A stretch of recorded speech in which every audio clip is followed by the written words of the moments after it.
రాత్రిపూట అంతా కూడా కంప్లీట్ అయిపోతాయి. అన్నం కాస్త కొద్దిగా ఏమన్నా గిన్నెలో మిగిలితే ఈ కొద్దిగా కదా అని చెప్పేసి దాన్ని సింక్లో పడేయకుండా ఆ అన్నం మిగిలింది కొద్దిగా అయినా సరే ఒక చిన్న బౌల్లో తీసి పెట్టి మూత పెట్టి ఉంచండి.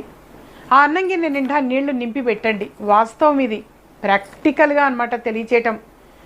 ఏ విధంగా అయితే నేను దినదిన వృద్ధి చెందటమో, ఎందుకంటే అందరూ కూడా కష్ట సుఖాలన్నీ కూడా జీవితంలో ఉంటాయి, కష్టపడి పైకొచ్చినటువంటి వారు దాన్ని కాబట్టి తెలియచేయటం, ప్రాక్టికల్గా గతం మర్చిపోకూడదు అన్న విశ్వాసంతో తెలియచేయటం.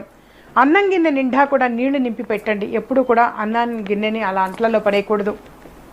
అన్నం కొంచెం మిగిలినా సరే, అన్నం పరబ్రహ్మస్వరూపం, దాని మీద మూత పెట్టుంచండి.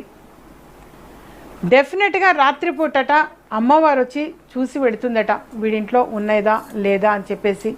ఏమో అమ్మవారికి ఆకలే మన ఇంటికే వస్తుందేమో మనకు తెలియదు కదా, అందుకని శాస్త్రానికైనా కొంచెం పెట్టుంచండి.